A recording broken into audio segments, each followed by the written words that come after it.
जय हिंद साथियों, स्वागत है आप सबका साहित्य शिखर क्लासेस के यूट्यूब चैनल पर। आज हम बात करने वाले हैं आपके आए हुए कमेंट के बारे में। तो आप में से एक साथी का कमेंट आया था कि सर जो है सब स्कूल व्याख्याता और वरिष्ठ अध्यापक की तैयारी कर रहे हैं, तो कम से कम कितना समय हम स्कूल व्याख्याता या वरिष्ठ अध्यापक की तैयारी को दें ताकि शून्य से लेकर और एक पूरी तैयारी जो हमारी हो सके। तो सर ये बताइए कि सिंह लड़के अगर शून्य से तैयारी करना स्टार्ट करेंगे तो कितने समय में तैयारी कर सकते हैं। इसी प्रकार अगर स्कूल व्याख्याता की तैयारी अगर शून्य से करना स्टार्ट करें तो कितने समय में जो है तैयारी आराम पूरी लगभग हो सकती है सिलेक्शन के हिसाब से।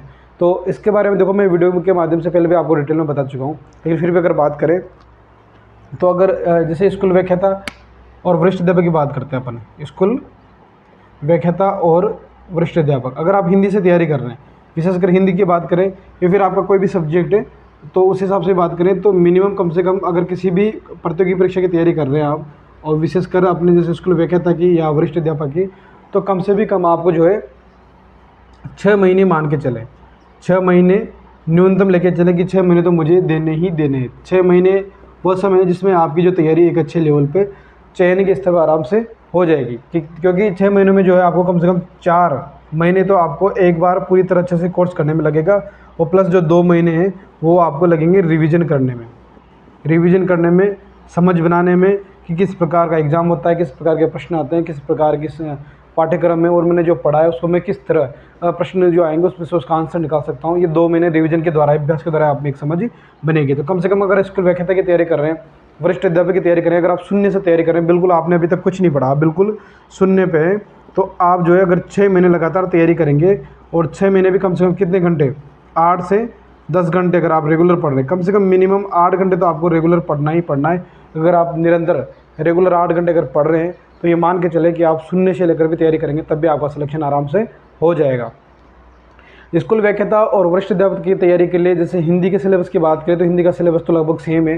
बाकी अलग जो दूसरे विषय वाले हैं अभ्यर्थी, अगर स्कूल व्याख्याता में जैसे राजनीति विज्ञान है और फिर अगर वो वरिष्ठ अध्यापक SST से दे रहे हैं, तो उनके लिए एक सुझाव मेरा यह है कि वो एक ही प्रतियोगी परीक्षा की तैयारी करें। कई अभ्यर्थी क्या करते हैं, 2 प्रतियोगी परीक्षा की तैयारी करते हैं, जब उनका सब्जेक्ट यहाँ पे अलग होता है और यहाँ अलग हो जाता है। जैसे यहाँ भूगोल है इधर, और यहाँ कौन सा सब्जेक्ट इधर SST है, तो मुझे लगता है कि उन्हें एक ही तैयारी करना चाहिए, या तो वरिष्ठ अध्यापक की तैयारी करें या जो लेक्चर की तैयारी करें, क्योंकि इनका सिलेबस जो है बहुत अंतर होता है। हाँ, अगर आप हिंदी से हैं, आप जो है आपका विषय अंग्रेज़ी है या आपका विषय संस्कृत है, तो कहीं ना कहीं इसकी जो है आप तैयारी कर सकते हैं। जो भाषा जो संबंधित विषय उनकी तैयारी आप कर सकते हैं, उनका पाठ्यक्रम लगभग थोड़ा बहुत सेम होता है, लेकिन यहाँ तैयारी करना बहुत मुश्किल होता है। मेरा तो कहना ये है कि कम से कम आप केवल एक ही प्रतियोगी परीक्षा की तैयारी करें।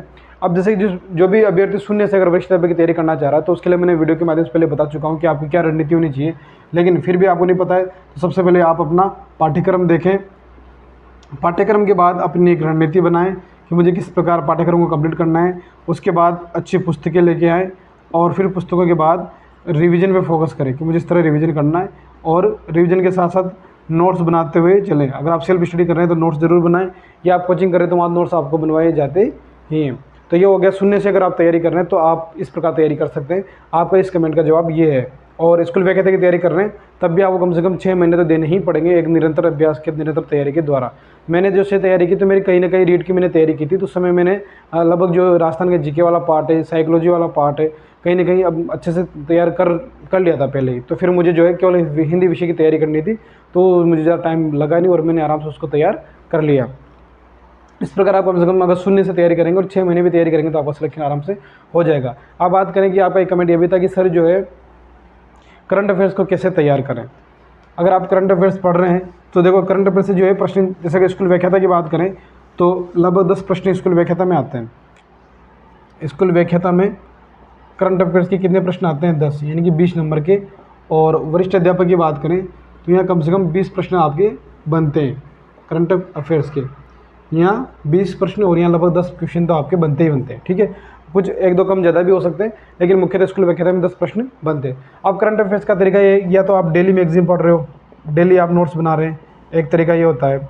एक तरीका ये कि आप मंथली कोई मैगजीन पढ़ रहे हो, मासिक, या फिर आप 6 महीने की जो अर्धवार्षिक अंक आता है वो पढ़ रहे हैं, या फिर जो वार्षिक अंक आता है वो पढ़ रहे हैं।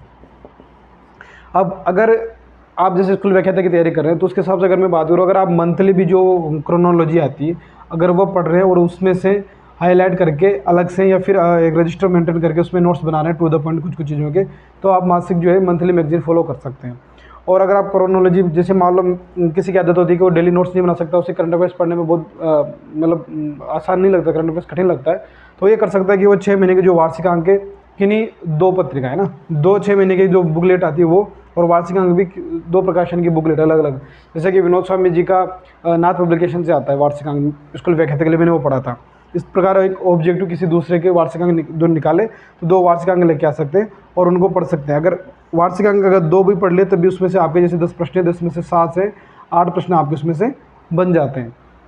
मासिक पढ़ रहे हो तो उसके नोट्स बनाते हुए चले, ये तरीका सबसे सही होता है, क्योंकि उसमें के बाद आपको जो है रिवीजन करने में आपको आसानी हो सकती है, आसानी हो जाएगी। लेकिन करंट अफेयर्स कौन सा पढ़ें, क्या छोड़े, क्या ये समझ में नहीं आता है, तो उसके लिए कि पुराने पेपर देखें, पुराने पेपर में किस प्रकार के प्रश्न बन रहे हैं। जैसे मान लो खेल से प्रश्न बन रहे हैं, दिवस से प्रश्न बन रहे हैं, मुख्य युद्ध अभ्यास से प्रश्न बन रहे हैं, है ना, इससे प्रश्न बनते हैं। और विशेष कोई योजना आ रही है तो गवर्नमेंट की जो योजना आती है उनसे प्रश्न बनते हैं। तो इनको देख लें कि कहाँ कहाँ से प्रश्न जो है पुराने, जैसे 2 एग्जाम हो गए, 3 एग्जाम हुए, तो वहाँ कहाँ से प्रश्न बनाए गए, तो उसका आप देख लें एक बार, तो आपको अनुमान लग जाएगा कि यहाँ से प्रश्न बनते हैं। तो करंट अफेयर्स में इन चीज़ों पे ज़्यादा फोकस करना है और इन चीज़ों को छोड़ना है, ठीक है। और आजकल प्रश्न क्या है, जैसे करंट अफेयर्स के प्रश्न आते हैं, जैसे मान लो कोई योजना संबंधी प्रश्न आ गए, तो 4 ऑप्शन देगा, 3 में से देगा, इनमें से कौन सा सही नहीं है। 3 उस योजना के बारे में सही कथन होंगे, एक असत्य कथन होगा, तो वो थोड़ा डीपली हो जाता है। तो योजना आपको अच्छे से तैयारी करनी पड़ेगी ताकि वहाँ से प्रश्न निकल सके। बाकी खेल दिवस की जो भी प्रश्न, खेलों में पुरस्कार के प्रश्न आते हैं, विशेषकर जैसे मान लो 22 में तो ओलंपिक से भी प्रश्न बने थे, है ना, तो प्रश्न खेलों से ज़्यादा बनते हैं, योजनाओं से ज़्यादा बनते हैं।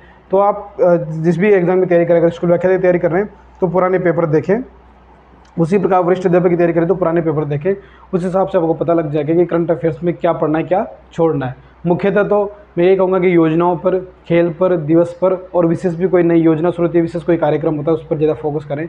कोई ऐसी हाईलाइट कोई घटना घटित होती है पूरे देश में जो चर्चा का विषय बनती है, तो उस पर फोकस करें कि वो कौन सा जगह है, कौन से स्टेट में है, और क्या रीजन रहा, किस कारण वो जो प्रसिद्ध हुई बात, तो वो उसे कर फोकस करें, वहाँ चीज़ों से ज़्यादा प्रश्न बनते हैं। और अपने जो स्कूल व्याख्याता में ज़्यादा प्रश्न करंट अफेयर्स के आते नहीं है, तो अगर आप 2 वार्षिक अंक भी पढ़ते हैं किसी भी 2 प्रकाशन के, तो वहाँ से भी आपके जो है अच्छे 7 से 8 प्रश्न निकल जाएंगे। लेकिन अगर मासिक पढ़ रहे तो बहुत अच्छी बात है, लेकिन उसके नोट्स बनाते हुए चलें, तब जाके आपका जो है टू द पॉइंट आपकी तैयारी हो पाएगी। तो आपकी इस तरह प्रकार जो कमेंट आए थे उनका ये जवाब है। और भी अगर आपके मन में कोई डाउट हो किसी बात को लेकर, तो आप कमेंट जरूर करें, उस पर भी हम बात कर लेंगे। आशा करता हूँ कि आप सबकी तैयारी अच्छी चल रही होगी और मस्ती से जोश के साथ तैयारी कर रहे होंगे। आप अगर स्कूल व्याख्याता या वरिष्ठ अध्यापक की तैयारी कर रहे हैं, विशेषकर हिंदी विषय से, तो साहित्य शिक्षण क्लासेस जो है स्कूल व्याख्याता और वरिष्ठ अध्यापक का निःशुल्क कोर्स चला रहा है। तो आप जो है अब तक उसमें आदिकाल पूरी तरह कंप्लीट हो चुका है और टू द पॉइंट चल रही है हमारी क्लास से, तो मैं आपको बिल्कुल नोट्स बनवा रहा हूँ, तो आप उस क्लासों को देख सकते हैं। बाद में टेस्ट सीरीज भी ज्वाइन करवाएंगे और ऑफलाइन बूंदी जो है, बूंदी में भी ऑफलाइन जो है टेस्ट सीरीज स्टार्ट करेंगे। तो अगर आप बूंदी से हैं तो जल्दी जब आपकी विज्ञप्ति आ जाएगी और जब एग्ज़ाम होंगे उसके 2 महीने पहले ही से ही टेस्ट सीरीज स्टार्ट करेंगे बूंदी में ऑफलाइन, तो आप उसमें भी बाद में ज्वाइन कर सकते हैं। लेकिन अगर आप जैसे हिंदी से तैयारी कर रहे हैं और आसपास कहीं से भी है, तो ऑनलाइन भी हम टेस्ट सीरीज ज्वाइन करवाएंगे, तो वहाँ भी आप इसको देख सकते हैं। बाकी कोर्स निःशुल्क चल ही रहा है, तो आप उसे देखें, नोट्स बनाए, अच्छे से तैयारी करें। बहुत जल्द जो है वैकेंसी आएगी और आपको अपना सपना जो है पूरा करना है इस बार, ठीक है। मिलते हैं अगली क्लास में। जय हिंद, जय भारत।